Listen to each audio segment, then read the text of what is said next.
আসসালামু আলাইকুম। বাংলাদেশ ও মালয়েশিয়ার দ্বিপাক্ষিক সম্পর্কে নতুন মাত্রায় পৌঁছেছে। আজ মালয়েশিয়ার রাজধানী কুয়ালালামপুরে দেশটির প্রধানমন্ত্রী আনোয়ার ইব্রাহিমের সঙ্গে দ্বিপাক্ষিক বৈঠক করেছেন অন্তর্বর্তী সরকারের প্রধান উপদেষ্টা ডক্টর মোহাম্মদ ইউনুস। স্থানীয় সময়ে আজ মঙ্গলবার সকালে সফরের দ্বিতীয় দিনে প্রধানমন্ত্রীর কার্যালয়ে তারা বৈঠকে বসেন। বৈঠক শেষে দুই নেতা যৌথ সংবাদ সম্মেলনে যোগ দিয়েছেন। এর আগে ডক্টর ইউনুস প্রধানমন্ত্রীর কার্যালয়ে পৌঁছলে তাকে সেখানে লাল গালিচার সংবর্ধনা ও গার্ড অফ অনার প্রদান করা হয়। এরপর একান্ত বৈঠকে মিলিত হন দুই নেতা।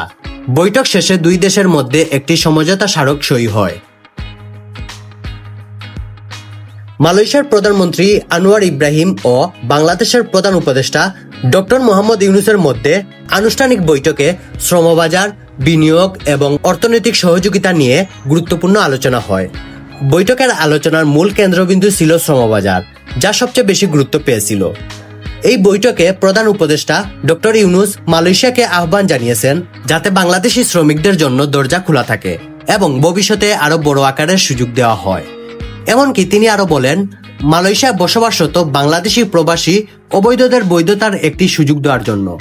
তিনি আরো উল্লেখ করেছেন, বাংলাদেশের তরুণরা মালয়েশিয়ায় কাজ করে শুধু উপার্জন করছেন না, বরং নতুন দক্ষতা শিখে দেশে ফিরে ব্যবসা শুরু করেছেন, যা বাংলাদেশের অর্থনীতিতে ইতিবাচক প্রভাব ফেলেছে। এদিকে মালয়েশিয়ার প্রধানমন্ত্রীও বাংলাদেশি শ্রমিকদের অবদানকে স্বীকৃতি দিয়েছেন। তিনি আরো বলেন, মালয়েশিয়ার উন্নয়নে বাংলাদেশি কর্মীরা গুরুত্বপূর্ণ ভূমিকা রেখেছে এবং দুই দেশের বন্ধুত্বপূর্ণ সম্পর্ককে আরো মজবুত করেছে। এজন্য মালয়েশিয়া মাল্টিপল এন্ট্রির ভিসা সুবিধা চালুর সিদ্ধান্ত নিয়েছে, যাতে বাংলাদেশি শ্রমিকরা সহজে পরিবার দেখতে দেশে যেতে পারেন এবং কাজের নিরাপত্তা অনুভব করেন। দুই দেশের নেতারা একমত হয়েছেন, শ্রমবাজারের পাশাপাশি বিনিয়োগ, শিক্ষা, সংস্কৃতি ও প্রযুক্তির খাতে সহযোগিতা বাড়ানো হবে। মালয়েশিয়ার বিভিন্ন সেক্টরে বাংলাদেশি শ্রমিকদের চাহিদা অব্যাহত থাকবে।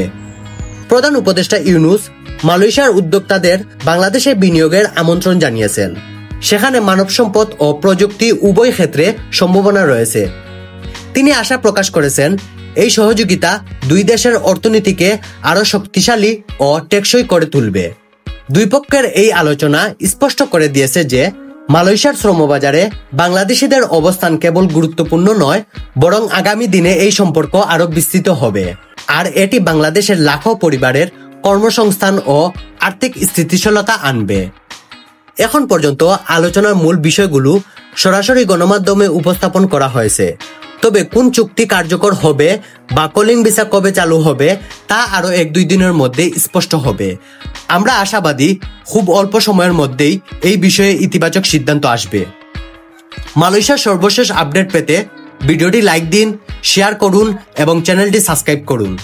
আসসালামু আলাইকুম।